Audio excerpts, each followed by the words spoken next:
దేవుని నామంలో అందరికీ వందనాలు.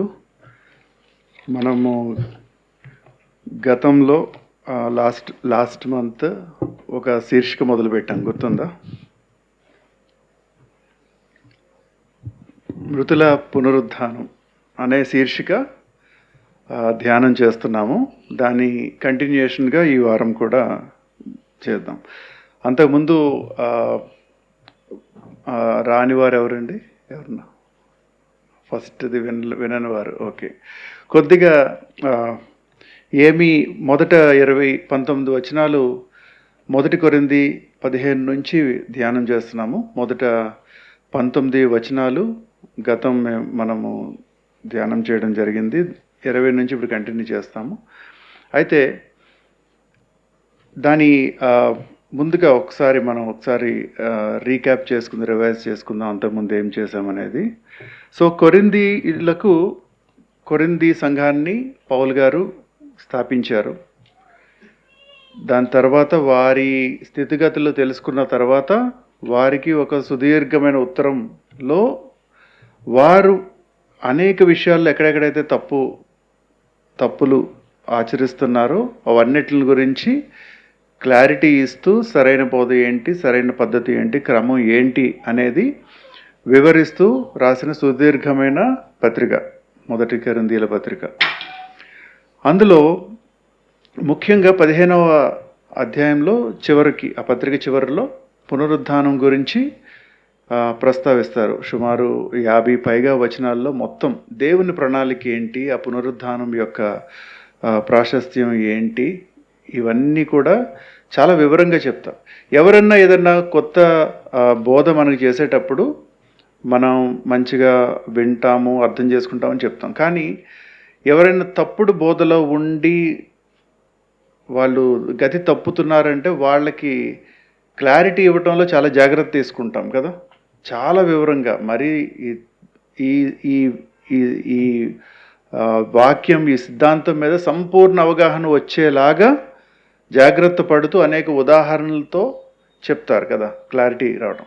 సో అలాంటి అధ్యాయమే పౌలు గారు ఈ 15వ అధ్యాయంలో మనం చూస్తాం అన్నమాట, పునరుద్ధానం గురించినది. సో కొరింథీ సంఘానికి వచ్చిన ముఖ్యమైన సమస్య, వాళ్ళు తప్పుడు బోధలో ఎందుకు ఉన్నారు అంటే, అది చాలా రద్దీ, కమర్షియల్ టౌన్, చాలా అనేక కల్చర్స్ వచ్చి వారందరూ కూడా అక్కడ ఇన్ఫ్లుయెన్స్ చేస్తున్న టైంలో వారందరికీ కూడా గ్రీకు తత్వవేత్తలు వీళ్ళందరూ వచ్చి కూడా వాళ్ళ తత్వాన్ని, వాళ్ళ ఫిలాసఫీ అంతా కూడా చర్చ్ మీద ఇన్ఫ్లుయెన్స్ రావడం మొదలుపెట్టింది. సో వాళ్ళ మాటలు రుచించి బాగా ఈ సంఘంలో ఉన్న బిలీవర్స్ కూడా ఈ బోధని డైల్యూట్ చేసి బయట ఉన్న ఫిలాసఫీని లోపల తీసుకున్న క్రమంలో ఉన్నారు.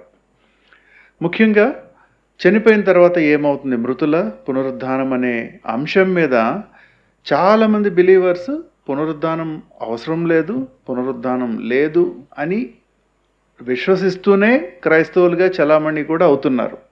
మేము క్రైస్తవ జీవితం బాగా జీవిస్తున్నాం, మేము సాక్షి జీవితం బాగా జీవిస్తున్నాం అనుకునే ఆలోచనలో కూడా ఉన్నారు. అలాంటి వాళ్ళ స్థితిని పౌలు గారు బట్టబయలు చేస్తూ మొత్తం ఈ వివరాలన్నీ ఇవ్వడం చూస్తాం మనం. అందులో ఆయన ఏమంటున్నారు, వారందరికీ కూడా కొరింథీ వాళ్ళకి ఇన్ఫ్లుయెన్స్ ఏమైంది అంటే, స్పిరిట్ ఈజ్ గుడ్, మన స్పిరిట్ సేవ్ అవుతుంది, రక్షింపబడుతుంది.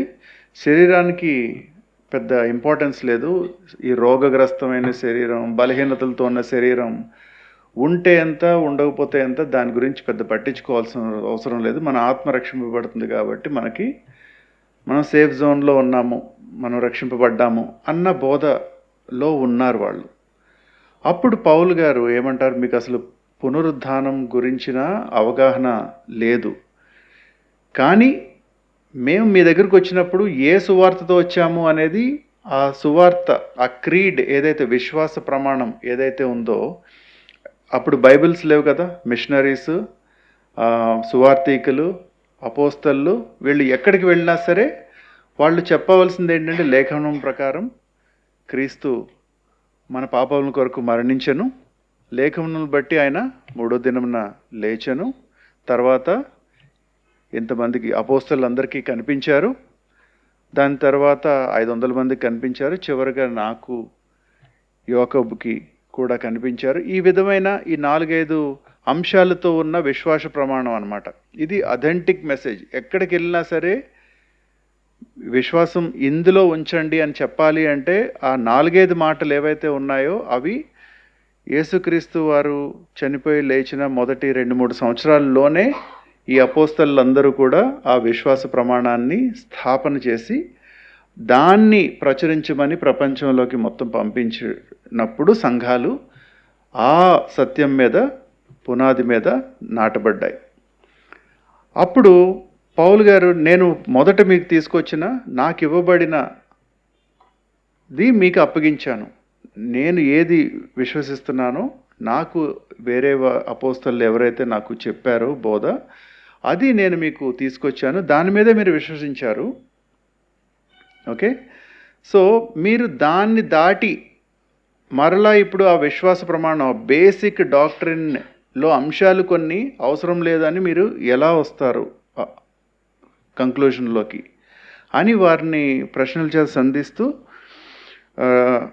మీరు అందులో ఏ అంశంలో మీరు డైల్యూట్ చేసినా, విడనాడినా మీ విశ్వాసం సంపూర్తి కాదు, మీ విశ్వాస జీవితం విజయవంతంగా ముందుకు వెళ్ళదు. మీరు చాలా ప్రాబ్లంలో ఉన్నారు. అదేదో చనిపోయిన తర్వాత వచ్చేది ఏది చాలా అంత పెద్ద ఉపయోగపడేది లేదు అనుకుంటున్నారేమో, కానీ అది చాలా ముఖ్యమైనది అని, దాని ముఖ్యత ఏంటి, దేవుని ప్రణాళిక దాని వెనకాల ఏముంది అని వివరించే ప్రయత్నం చేస్తూ ఉంటారు. ఇంకా ఏమని చెప్తారంటే, ఒకవేళ మీరు అనుకున్నట్లుగా పునరుద్ధానం, యేసు మృతుల్లో నుండి పునరుద్ధానం లేదు అంటే యేసు కూడా, క్రీస్తు కూడా లేపబడలేదు. క్రీస్తు లేపబడలేదు అంటే మనం ఇంకా పాపంలోనే ఉన్నాము. ఇలా ఒక 5-6 సందర్భాలు ప్రస్తావిస్తాడనమాట. ఆయన లేపబడని ఎడల మేము అబద్ధీకులుగా ఉన్నాం, మేము చేసే పని అంతా కూడా అబద్ధం చెప్తున్నాం, మేము మోసగాళ్ళము, అపోస్తలులందరూ మేము మోసగాళ్ళము. ఒకవేళ పునరుద్ధానం లేకపోతే క్రీస్తులో నిద్రించిన వారంతా వ్యర్థంగా అయిపోతున్నారు. ఎందుకంటే అంత దేవుని కోసం జీవించి మరణించిన వారికి కూడా వారి త్యాగం వ్యర్థమే. ఎందుకంటే వారు కప్పబెట్టిన తర్వాత మొత్తం సమాధి అయిపోతుంది, వారు చేసిన అన్నీ కూడా సమాధి అయిపోతుంది. దానికి తర్వాత మనుగడ ఏంటి? మనం నిత్య జీవితం అనుకుంటున్నాము, అది ఎలా ఉండబోతుంది? మీ శరీరాలు ఇప్పుడు మీకు అంత రుచించకపోవచ్చు, ఎప్పుడు రోగాలు, బలహీనతలు, పాపం చేసేలా చేస్తుంది ఇవన్నీ. కానీ ముందు రాబోతుంది, క్రీస్తు ప్రణాళికలో ఈ విధంగా రాబోతుంది అనే సత్యాలు చెప్పే ప్రయత్నంలో, ఒకవేళ పునరుద్ధానం లేదు అంటే కూడా ఇవన్నీ కూడా వ్యర్థమే అని చెప్తా ఉండి ఇప్పుడు 20వ వచనం నుంచి మనం 20 నుంచి 28 అందరం కలిసి చదువుకుందాము.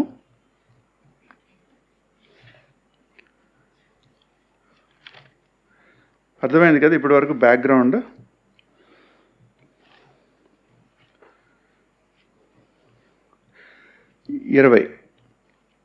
ఇప్పుడైతే నిద్రించిన వారిలో ప్రథమ ఫలముగా క్రీస్తు మృతుల నుండి లేపబడి ఉన్నాడు.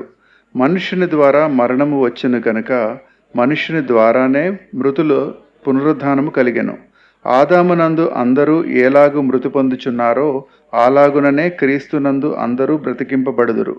ప్రతి వాడును క్రీస్తునందు అందరూ బ్రతికింపబడురు. ప్రతి వాడును తన వరుసలోనే బ్రతికింపబడును.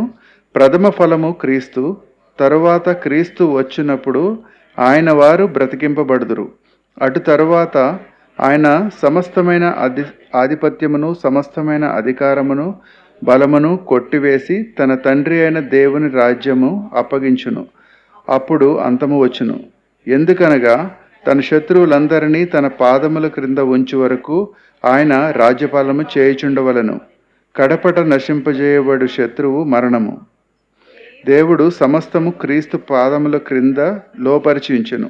సమస్తము లోపరచబడి ఉన్నదని చెప్పినప్పుడు ఆయనకు సమస్తము లోపరచబడి తప్ప సమస్తము లోపరచబడి ఉన్నదన్న సంగతి విషదమే.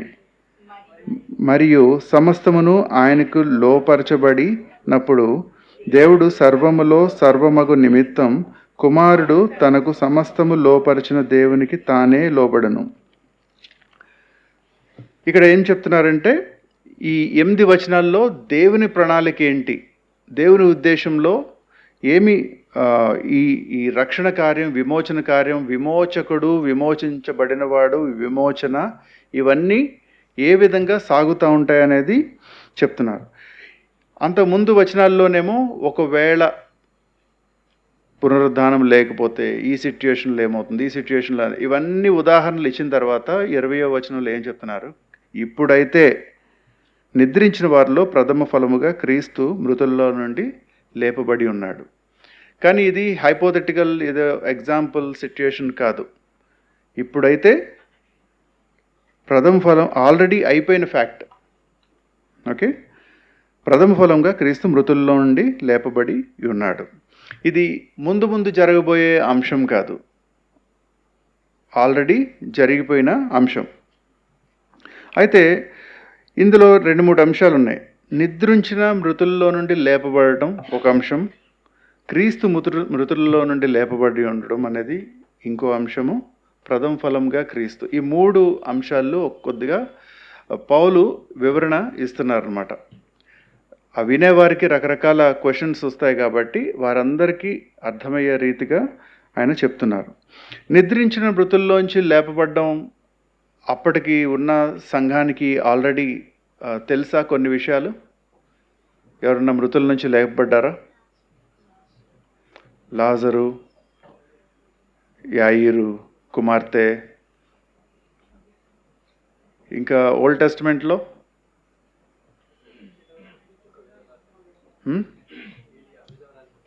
విధవరాలి కుమారుడు. సో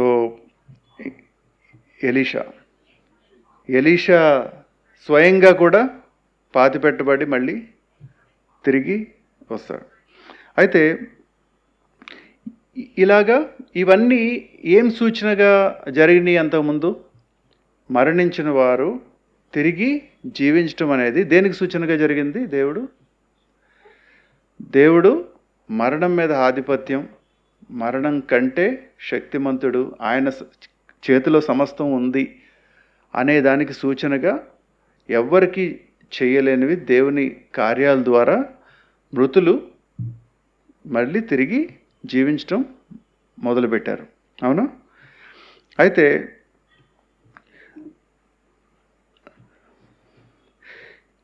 ఇప్పుడు క్రీస్తు, ఇది ఒక అంశం. తర్వాత క్రీస్తు మృతుల్లో నుంచి లేపబడి ఉన్నాడు. ఆల్రెడీ ఈ వినేవాళ్ళకి ఇలాంటి ఇన్స్టెన్సెస్, కొన్ని స్టోరీస్, అంతకుముందు జరిగిన వాస్తవాలు ఇవన్నీ నమ్ముతూ వచ్చారు.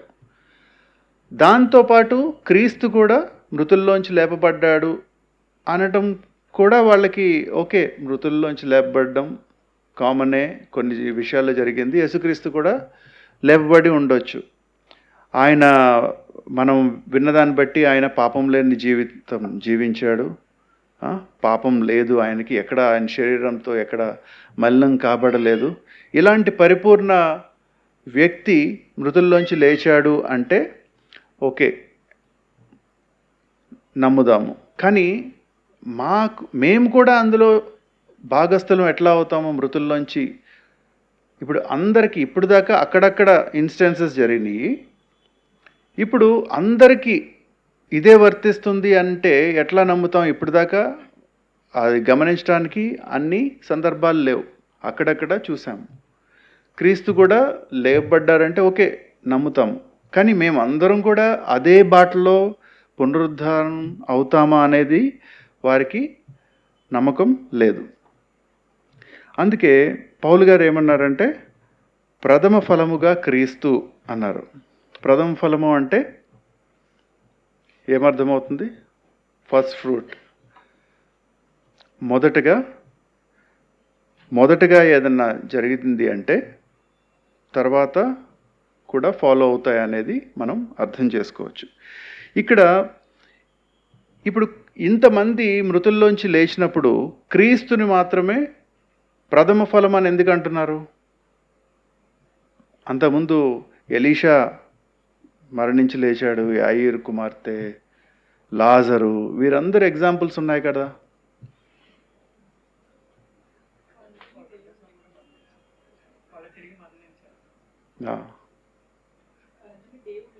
దేవుడు లేపాడు అంటే దేవుడు ఆయన మృతుల్లోంచి యేసుక్రీస్తుని కూడా లేపారు. యా, అప్పుడు మృతుల్లోంచి లేపడం అంటే వారు అదే శరీరాల్లో అదే జీవనం కొంతకాలం సాగించిన తర్వాత మళ్ళీ సహజ మరణం పొంది మళ్ళీ పాతబెట్టబడ్డారు. దాన్ని మెడికల్ పరిభాషలో రీససిటేషన్ అంటారు. ఎవరన్నా గుండె అయిపోతే వెంటనే ట్రీట్మెంట్ ఇచ్చి మళ్ళీ వాళ్ళు ఊపిరి పీల్చుకునేలా గుండె అడేలాగా చేయటము, ఇట్లాంటివి. అంతకుముందు దేవుని కార్యం ద్వారా నిజంగా చనిపోయిన వాళ్ళు కూడా దేవుడు లేపాడు. ఆ లేపబడినప్పుడు వారి స్వయం శరీరాల్లోనే ఉన్నారు, మిగతా జీవితం కంటిన్యూ చేశారు. అంతేగాని కొత్త జీవితం, కొత్త శరీరాలు, ఇక మరణం లేని శరీరాలు లోపలికైతే వారు పునరుద్ధానం కాబడలేదు. ఇది వ్యత్యాసం. సో పౌలు గారు ఏం చెప్తున్నారంటే, ఈ పునరుద్ధానానికి ప్రథమ ఫలం ఎవరంటే క్రీస్తు.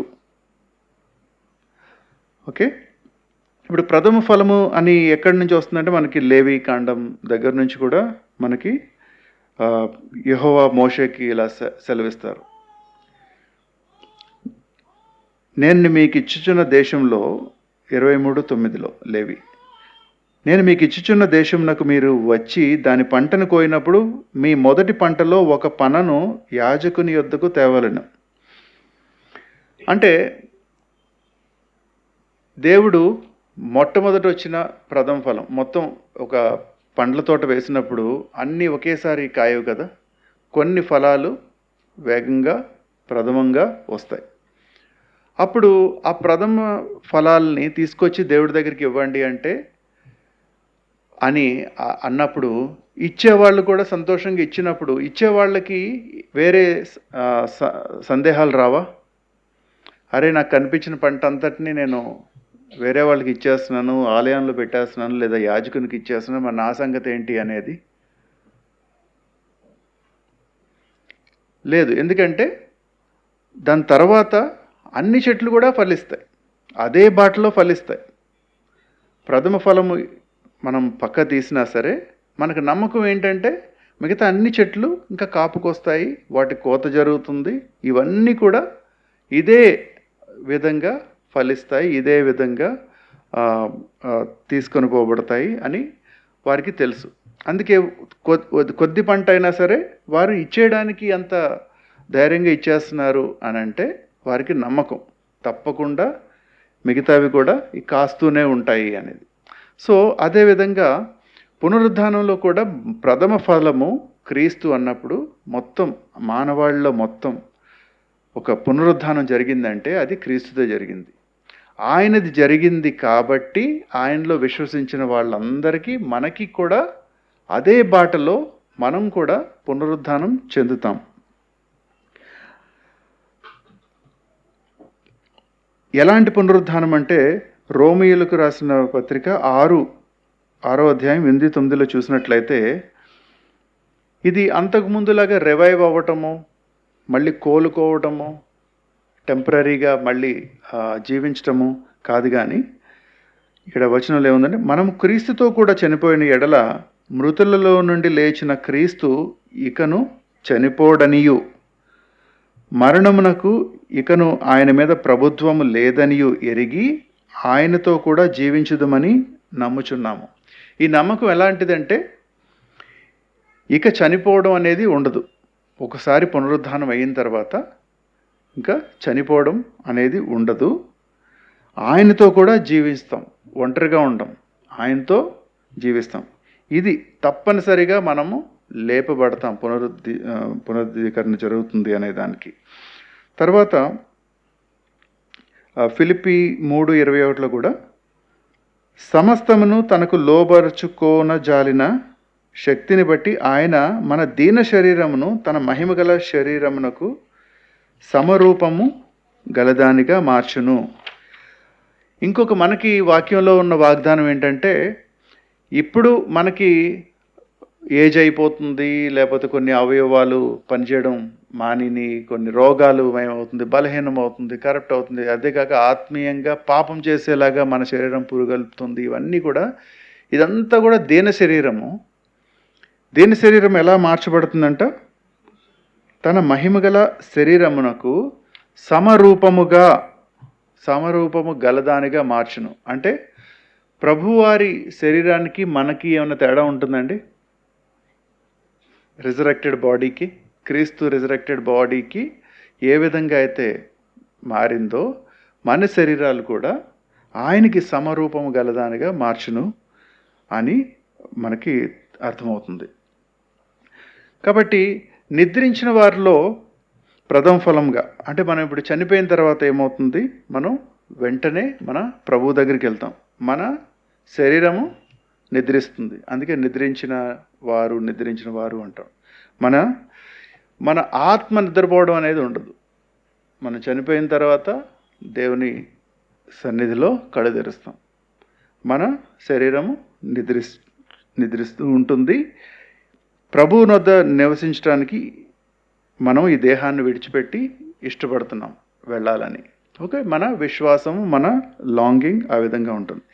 ఇది ఒక వచనంలో పౌల్ గారు అక్కడ వారికి ఉన్న సందేహాలు నివృత్తి చేసేలాగా చెప్తా ఉంటారు. దాని తర్వాత 2 వచనాలు చూసినట్లయితే, సరేనండి, క్రీస్తు ద్వారా మనం అందరం కూడా అదే బాటలో మన శరీరాలు కూడా పునరుద్ధానం అవుతాయి అని అనుకున్నా సరే, దాని తర్వాత ఇంకేం చెప్తున్నారు? మనుషుని ద్వారా మరణం వచ్చింది కనుక మనుషుని ద్వారానే మృతుల పునరుద్ధానము కలిగెను. ఆదామునందు అందరూ ఎలాగ మృతి పొందుచున్నారో అలాగుననే క్రీస్తునందు అందరూ బ్రతికింపబడుతున్నారు. ఇక్కడ మనం అసలు ఎందుకు చనిపోతున్నాము, ఎందుకు ఈ గొప్ప నిరీక్షణలోకి వెళ్తున్నాము? 2 వ్యక్తుల పోలిక జరుగుతుంది. ఒకళ్ళెవరు? ఆదాము, తర్వాత క్రీస్తు. ఒక్క మనుషుని ద్వారా మరణం వచ్చినామంటే ఏ విధంగా జరిగింది?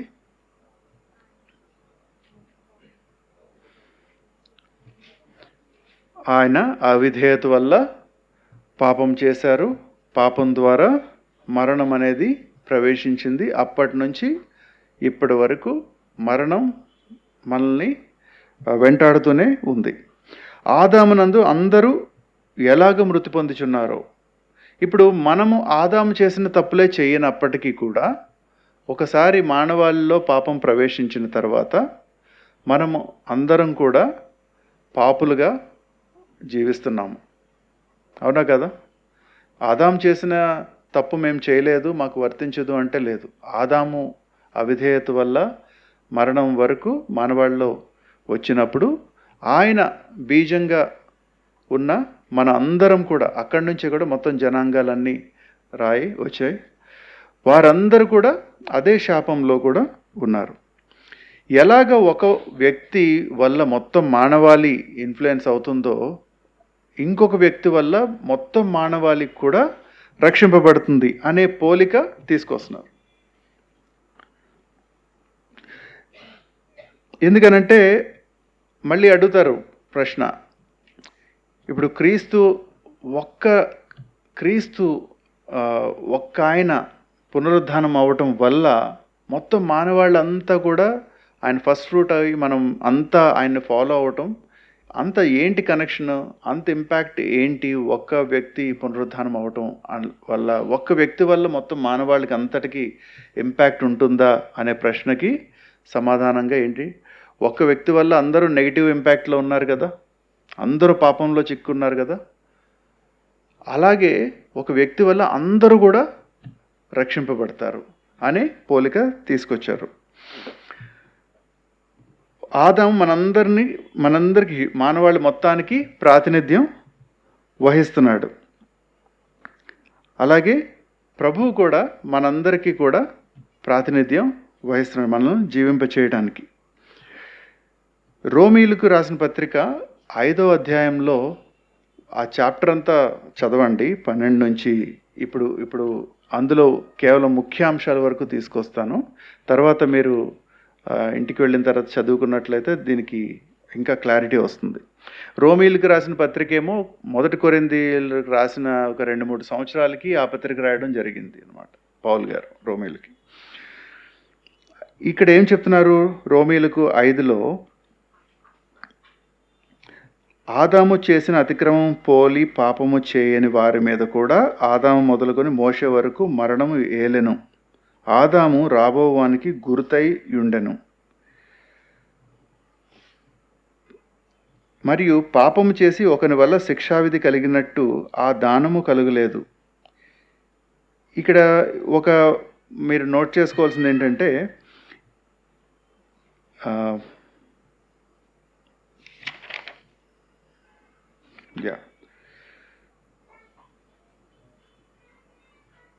అపరాధము కలిగినట్టు కృపావరము కలగలేదు 15వ అధ్యాయం. అంటే ఒక అపరాధం చేయటానికి గొప్ప ప్రణాళిక అలాంటివి ఏమీ అవసరం లేదు కదా. ఫర్ ఎగ్జాంపుల్, ఒక షర్ట్ మీద ఒక చుక్క ఇంకు పడింది అనుకుందాం. ఇంకు పడినప్పుడు చాలా అజాగ్రత్త వల్ల ఒక మరక అయ్యింది. అదేలాంటి అజాగ్రత్తతో ఇక మంచి వాటర్ డ్రాప్ పడితే అది క్లీన్ అవుతుందా?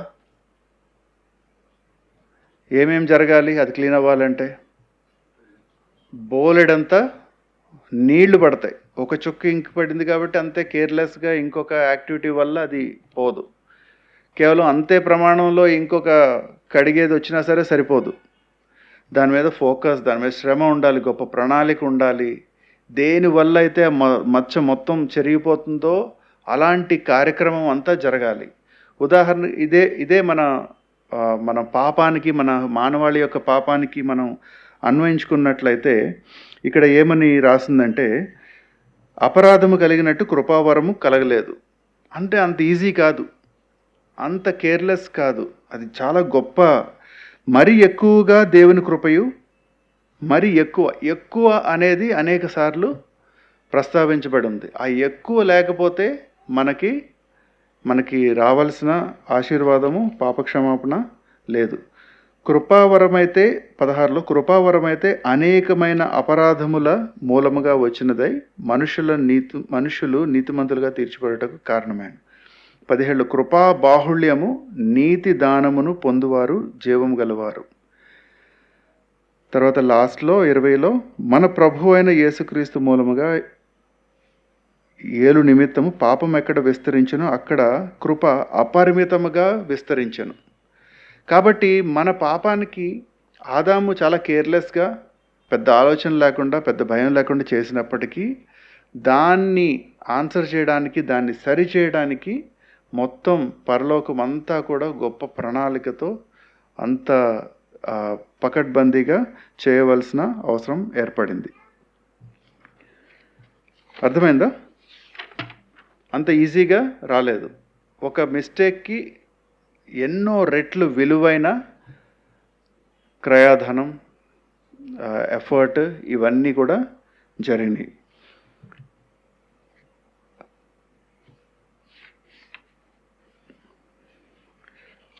ఆదామునందు అందరూ ఎలాగ మృతి పొందుచున్నారో అలాగుననే క్రీస్తునందు అందరూ బ్రతికింపబడతారు. ఇప్పుడు చనిపోయిన తర్వాత ఎవరు పునరుద్ధానం అవుతారు? ఆదాము చేసిన పాపం సర్వమానవాళికి అన్వయిస్తుందా, అప్లై అవుతుందా? అందరికి? ఎవరన్నా ఎక్సెప్షన్స్ ఎవరైనా ఉన్నారా? మానవుల్లో ఎవరు లేరు, అందరికీ అన్వయించబడుతుంది. ఎవరు జీవంలోకి పునరుద్ధానం అవుతారు? అందరూ అవుతారా? క్రీస్తునందు, అదే వచనంలో ఉంది, క్రీస్తునందు అందరూ బ్రతికింపబడదురు. క్రీస్తునందు లేనివారు పునరుద్ధానం ఉండదా? జీవంలోనికి పునరుద్ధానం ఉండదు. కానీ మనము 2 వచనాల్లో చాలా క్లియర్గా ఉంటుంది. దానియేలు 12:2 ఆఖరి అధ్యాయం దానియేలులో 12:2లో ఏమని ఉంటుందంటే, మరియు సమాధులలో నిద్రించు అనేకులు మేలుకొనెదరు, కొందరు నిత్య జీవము అనుభవించుటకును, కొందరు నిందల పాలగుటకును, నిత్యముగా హేయులగుటకును మేలుకొందురు.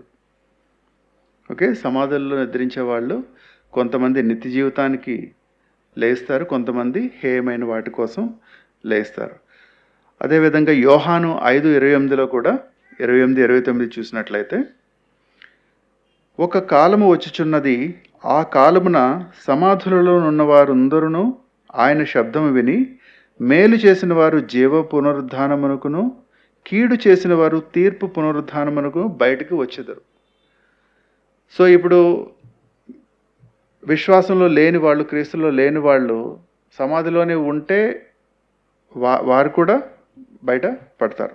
అయితే ఇక్కడ పౌలు గారు జీవంలోకి పునరుద్ధానం, మీరు పునరుద్ధానం బ్రతకడానికి అయ్యే దాంట్లో మాట్లాడుతున్నారు కాబట్టి క్రీస్తునందు ఉన్నవారు బ్రతుకుతారు అని రాశారు. మిగతా వాళ్ళ గురించి అక్కడ చర్చించలేదు. కాబట్టి మొదటి అందరూ అనేది ఆదామునందు అందరూ తప్పిపోయారు, అందులో ఎక్సెప్షన్ ఎవరు లేరు. జీవంలోకి పునరుద్ధానం అయ్యే వాళ్ళు ఎవరంటే క్రీస్తులో విశ్వసించిన వారు మాత్రమే. ఓకే, దాని తర్వాత ఇప్పుడంతా కూడా మనం దేవుని ప్రణాళిక అంతా కూడా పౌలు గారు ఏ విధంగా ఉండబోతుందని రాస్తున్నది చూస్తున్నాము. తర్వాత 23-26లో కూడా మనం చూసినట్లయితే, ప్రతివాడును తన వరుసలోనే బ్రతికింపబడును, ప్రథమ ఫలము క్రీస్తు, తర్వాత క్రీస్తు వచ్చినప్పుడు ఆయన వారు బ్రతికింపబడుదురు. అటు తర్వాత ఆయన సమస్తమైన ఆధిపత్యమును, సమస్తమైన అధికారమును, బలమును కొట్టివేసి తన తండ్రి అయిన దేవునికి రాజ్యం అప్పగించును. అప్పుడు అంతము వచ్చును. ఎందుకనగా తన శత్రువులనందరినీ తన పాదముల క్రింద ఉంచు వరకు ఆయన రాజ్య పరిపాలన చేయుచుండవలెను. కడపట నశింపజేయబడు శత్రువు మరణం. ఇది దేవుని యొక్క ప్రణాళిక. దేవుడు ఈ మొత్తం విమోచన ప్రణాళికలో తండ్రి అయిన దేవుడు ఈ సమస్తాన్ని కూడా మన ప్రభు అయిన క్రీస్తు చేతికి అప్పగించి ఆయన రాజ్యం, ఆయన ప్రభుత్వం కింద ఇదంతా కూడా చేయటం మనం చూస్తూ ఉంటాం. ఇంకా మనకి దేవునికి నిజమైన శత్రువు ఎవరు? మరణం. కడపట నశింపజేయబడు శత్రువు మరణం. ఒకసారి మృతుల పునరుద్ధానం అంతా అయిపోయిన తర్వాత ఇంకా మరణం ప్రభావం ఉండదు కదా. ఇంకా నిత్య జీవితంలోకి మన శరీరాలన్నీ మేల్కొల్పబడినప్పుడు ఇంకా మరణం అనేది నాశనం చేయబడుతుంది. కడపట ఆయన వచ్చినప్పుడు అందరూ కూడా లేపబడతారు. ఓకే, సో ఇందులో మనం చూసినట్లయితే ప్రథమ ఫలము అనే ఘట్టము అయిందా, ఇంకా ముందు మనం వేచి ఉన్నామా? ప్రథమ ఫలం పునరుద్ధానం అయిపోయింది. ప్రథమ ఫలం క్రీస్తులో పునరుద్ధానం అయిపోయింది. తర్వాత క్రీస్తునందున్న వారందరూ మేల్కొల్పబడతారు నిత్య జీవితంలోకి. తర్వాత ఈ సమస్త రాజ్యభారం మొత్తం తండ్రికి క్రీస్తు వారు సబ్మిట్ చేసి అప్పుడు మరణం అనేది నశింపబడుతుంది. ఇప్పుడు 28 చూసినట్లయితే మన ప్రభు అయిన యేసుక్రీస్తు ఈ అన్నిటిలో విమోచకుడుగా ఒక ప్రభుత్వం చేసేవారిగా కూడా పౌలు ఎక్స్ప్లెయిన్ చేస్తున్నారు. సమస్తమును ఆయనకు లోబరచబడినప్పుడు దేవుడు సర్వములో సర్వమగు నిమిత్తము కుమారుడు తనకు సమస్తమును లోబరిచిన దేవుడికి తానే లోబడను. ఇప్పుడు మొత్తం అంతా కూడా సమస్తాన్ని యేసుక్రీస్తు ప్రభు వారికి అప్పగించినప్పుడు ఆయన తండ్రి నుంచి రిసీవ్ చేసుకున్నారు కాబట్టి ఆయన కూడా తండ్రికి లోబడి ఈ ప్రభుత్వం చేశారు. ఈ లోబడ్డారు కాబట్టి ఆయన త్రిత్వంలో ఆయన పొజిషన్ అన్న తక్కువ ఎక్కువ అనుకుంటే ఇది కేవలం తండ్రి కుమారుడు పరిశుద్ధాత్మ సమానులు. ఇక్కడ అధికారం ఇచ్చి అధికారం తీసుకుంటాం ఇవన్నీ ఈ ఎకానమీలో ఈ రిడెంప్షన్ ఎకానమీ అంటారు. ఇది కేవలం వారు నిర్వహించాల్సిన పనిని బట్టిన ఈ సబ్జెక్షన్ అన్నమాట. అధికారం తీసుకోవడం ఇవ్వడం ఈ విమోచన కార్యక్రమంలో ఉండాల్సిన హైరార్కీ తప్పించి వారి వాల్యూలో ఇంట్రెన్సిక్ వాల్యూలో ఎటువంటి విభేదం తక్కువ ఎక్కువ అనేది త్రిత్వంలో వారికి లేదు. తర్వాత ఒక 29 నుంచి ఇది మొత్తం చివరికి ఏం జరుగుతుంది, మీ పునరుద్ధానం కేవలం మీరు లేపబడ్డం, దాని తర్వాత ఏమవుతుంది, ఇవన్నీ కూడా వారికి బిలీవర్స్కి సంఘస్థులకి మరలా ఆయన ఎక్స్ప్లెయిన్ చేస్తున్నారు. ఇట్లాగా మీరు దీన్ని అస్సలు నిర్లక్ష్యం చేయవలసింది కాదు. ఎంత మహిమ గల ఫ్యూచరు మీరందరూ తెలుసుకోవాలి. ఎంతసేపు మామూలుగా మనం ఎప్పుడు కూడా ఇప్పుడు దేవుడి దగ్గరికి వెళ్ళినప్పుడు ప్రస్తుతం ఉన్న పరిస్థితులను బట్టే ఎక్కువ సమయం వెచ్చిస్తూ ఉంటాం. నా జాబ్ లేకపోతే ఇది అది, అసలు దేవుడు ప్రణాళికలో మనం ఎక్కడ ఉంటున్నాము, దేవుని గొప్ప ప్రణాళిక ఏంటి, మన పట్ల ఏం చేశారు, మనం ఏ విధంగా మనం సిద్ధపాటు కలిగి ఉండాలి, ఏ విధంగా మన విశ్వాసాన్ని మెరుగుపరుచుకోవాలి అనేది చూడాలి. అంటే ఒక కంప్లీట్ పిక్చర్ ఉంటే మనకి అవగాహన పెరుగుతుంది. పౌల్ గారు ఇలాంటి వక్ర మార్గంలో ఉన్న సంఘానికి ఇవన్నీ బోధించి మీరు తిరిగి స్థిరమైన విశ్వాసంలోకి రండి అని చెప్పే విధంగా ఇవన్నీ కూడా ప్రస్తావిస్తున్నారు. తర్వాత ఒకవేళ ఇదంతా చెప్పిన తర్వాత ఇంకా 4 వచనాల్లో ఒకవేళ రిజరక్షన్ లేకపోతే, పునరుద్ధానం లేకపోతే ఎంత వ్యర్థం అనేది వివరిస్తున్నారు. ఆ టైంలో ఒకసారి 29 చూద్దాం. ఇట్లు కాని ఎడల మృతుల కొరకే బాప్తిస్మం పొందు వారేమి చేతురు? మృతులు ఏమాత్రమును లేపబడని ఎడల మృతుల కొరకు వారు బాప్తిస్మం పొందనేలా. ఇక్కడ మృతుల కొరకు బాప్తిస్మం అనేది ప్రస్తావించినప్పుడు అక్కడ కల్చర్లో జరుగుతున్న రకరకాల వింత వింత పోకడల్ని, ఇప్పుడు ప్రతి ఒక్కరికి ఏదో కొద్దిగా అవగాహన ఉంది, మృతులతో మళ్ళీ వారు కలుసుకుంటామనే ఆ తాపత్రయంలో రకరకాల ఆచారాలు అయితే వచ్చినాయి. ఈ ఆచారాలని ఆయన సమర్థించటం లేదు, ఖండించటం లేదు, వాదన కొరకు కేవలం ప్రస్తావిస్తున్నాడు అంతే. ఈ మృతుల కొరకు బాప్తిస్మం ఎట్లాంటివి ఉంటాయంటే, కొంతమంది ఆ టైంలో ఏం చేసేవాళ్ళు అంటే, ఇప్పుడు ఎవరైనా బాప్తిస్మం పొందని విశ్వాసంలో లేని కుటుంబీకులు చనిపోయినప్పుడు వారి తరపున వీళ్ళ బాప్తిస్మం తీసుకోవడము ఇట్లాంటివి చేసేవాళ్ళు. తర్వాత సమాధుల మీదకి వెళ్ళి వారితో ఆత్మీయంగా కనెక్షన్ ఏర్పడడానికి అక్కడ బాప్తిస్మం తీసుకునేవాళ్ళు, చనిపోయిన వాళ్ళతో రీయూనియన్ కోసం, ఇలాగ రకరకాలుగా వాళ్ళు అక్కడ ఆచారాలు ఉండేవి. సో ఒకవేళ పునరుద్ధానం లేకపోతే మరి వీరంతా చేసే ప్రయత్నం ఏంటి అని చెప్తున్నారు. కానీ ఇది సమర్థించట్లేదు, వ్యతిరేకించట్లేదు, జస్ట్ వాదన కొరకు. 30-32లో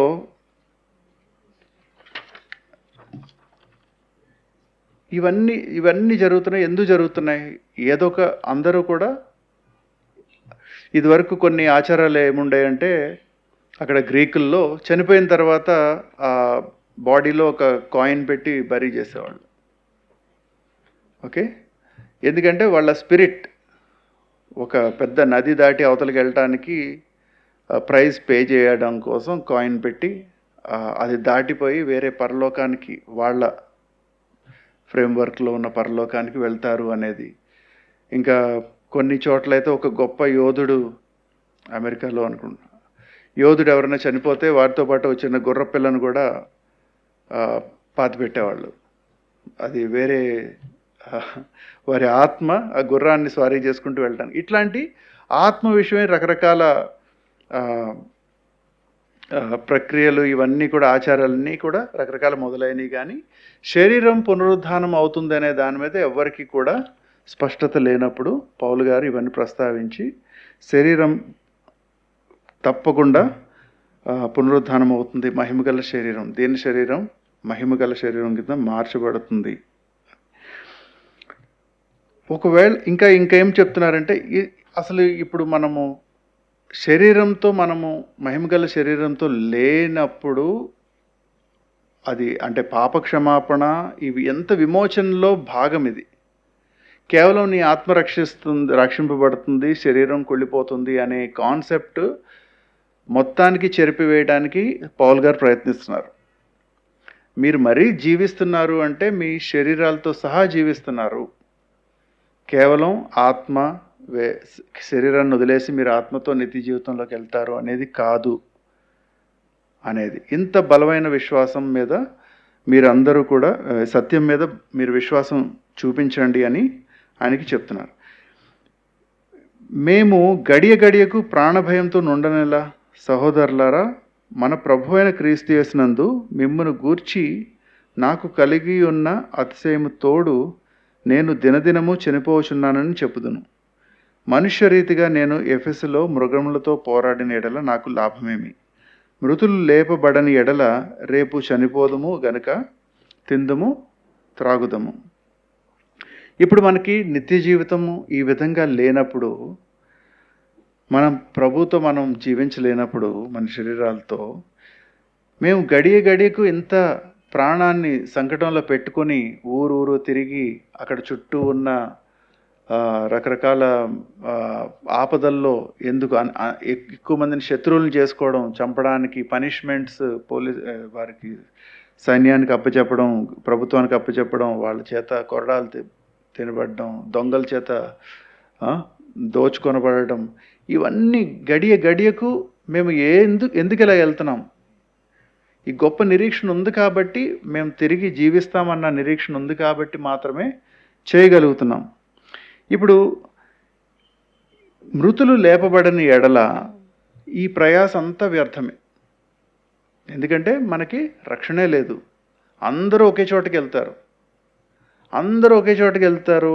వ్యత్యాసం ఏమి లేనప్పుడు నేను ప్రత్యేకంగా దేవుని కొరకు ఉండాల్సిన అవసరం ఏమిటి? అందరూ ఏం చేస్తున్నారు? ఇప్పుడు సండే వచ్చిందంటే ఫ్రైడే ఈవినింగ్ నుంచి మొత్తం లోకం అంతా కూడా రకరకాల ఎంటర్టైన్మెంట్లో మునిగి ఉంది. మనము అవన్నీ కూడా మనం ప్రత్యేకపరచబడిన జనాంగంగా, దేవుని బిడ్డలంగా అవన్నీ వదులుకొని ఇక్కడ దేవుని మాట వినటానికి రావాల్సిన అవసరం ఏముంది? మిగతా వారు అందరిలాగానే మనం కూడా టైం స్పెండ్ చేయొచ్చు కదా. ఒకవేళ మృతుల పునరుద్ధానం లేకపోతే మనం అనవసరంగా ఇక్కడ టైం వేస్ట్ చేస్తున్నాం. థియాలజీ నేర్చుకొని కూడా వేస్టే టైం. ఎందుకంటే అది మీకు యూజ్ అవ్వదు. మీరు పాతి పెట్టబడతారు, మీకు నిత్య జీవితం లేదు. కనుక రేపే చచ్చిపోతాం కాబట్టి తిందాము, తాగుదాము, కావలసినట్టుగా ఎంటర్టైన్ అవుదాము. ఓకే, సో పౌల్ గారు ఇవన్నీ కూడా ఇది ఒక ఫాల్సిఫికేషన్ క్లాజ్ అంటారు.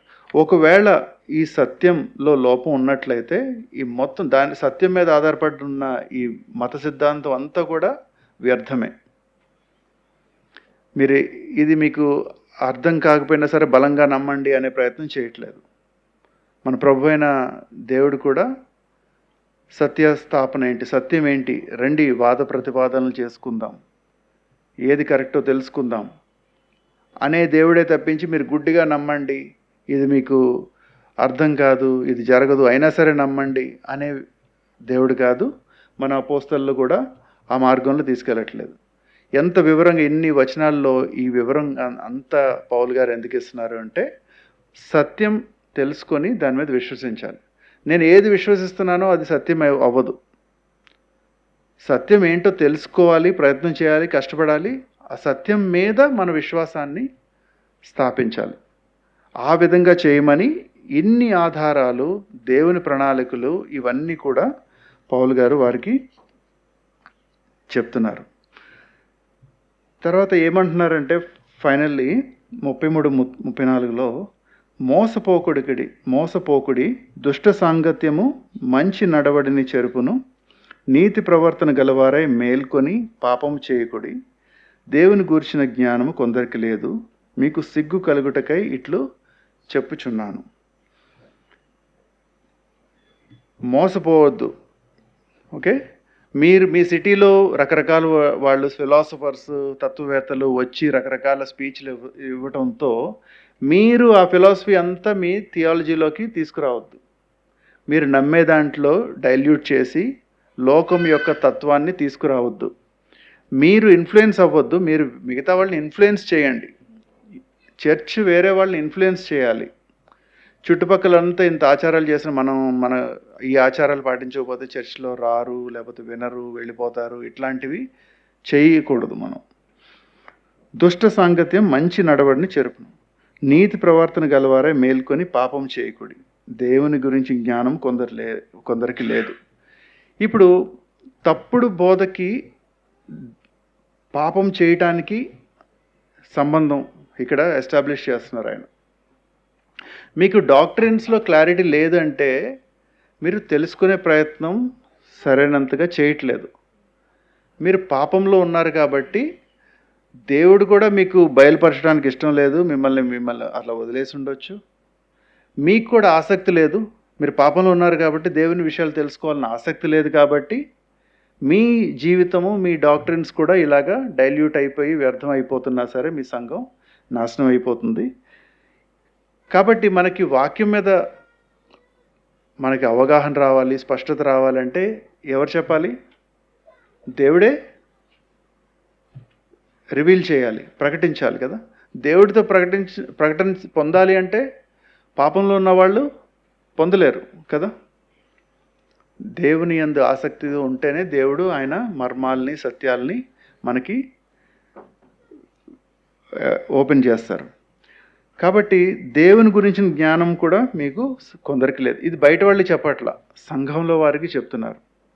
ఇప్పుడు మనకి ఎంతసేపటికి కొన్ని డాక్ట్రిన్స్ అర్థం కావట్లేదు, లేకపోతే ఇదంతా కూడా వేరే వేరే ఆచారాలు ఇంకా ఎక్కువ ఆకర్షిస్తున్నాయి, చర్చ్లో బోధ రుచించట్లేదు, ఇట్లాంటివన్నీ మనకి కంప్లైంట్స్ మనసులో ఉన్నాయి అంటే దేవుని యందు ఆసక్తి లేకపోవడం, మనం మోసపోబడ్డము, మనం పాపంలో ఉండడము, ఇవి కారణాలు. దేవుడు ఎప్పుడూ కూడా ఆయన సత్యాల్ని అందరికీ చెప్పడానికి ఎదురు చూసే దేవుడు. ఎవరన్నా ఉన్నారా? వినటానికి చెవులు గల వాళ్ళు ఎవరున్నారు? వాళ్ళకి నా మర్మాలు, నా ప్లాన్స్, ప్రణాళికలు చెప్పాలి అనే ఆసక్తి గల దేవుడు అనమాట. కాబట్టి చివరిగా కొరింథీ సంఘానికి స్ట్రాంగ్ వార్నింగ్, మిమ్మల్ని సిగ్గుపరచాలని చెప్తున్నాను, మీకు సిగ్గు కలుగుటకై ఇట్లా చెప్తున్నాను. సత్యానికి సత్యం, మందలింపుకి మందలింపు. కాబట్టి ఇంకా కొన్ని అంశాలు మరి తర్వాత చూద్దాము. నా కోరిక ఏంటంటే దీని మీద ఒక 15వ అధ్యాయము చాలా స్పష్టంగా అనేక అంశాలు వివరిస్తుంది. మనం దాన్ని బట్టి లాభం పొందాలి అనేది ఒక 2-3 వారాల పాటు చేద్దాం అనేది. ఇప్పుడు 2 వారాలు అయింది. ఇంకా మిగిలిన వాక్యాలు వచ్చిన అవకాశాన్ని బట్టి మనం చేసుకుందాం. ఓకే, తలలు వంచి కళ్ళు మూసుకోండి.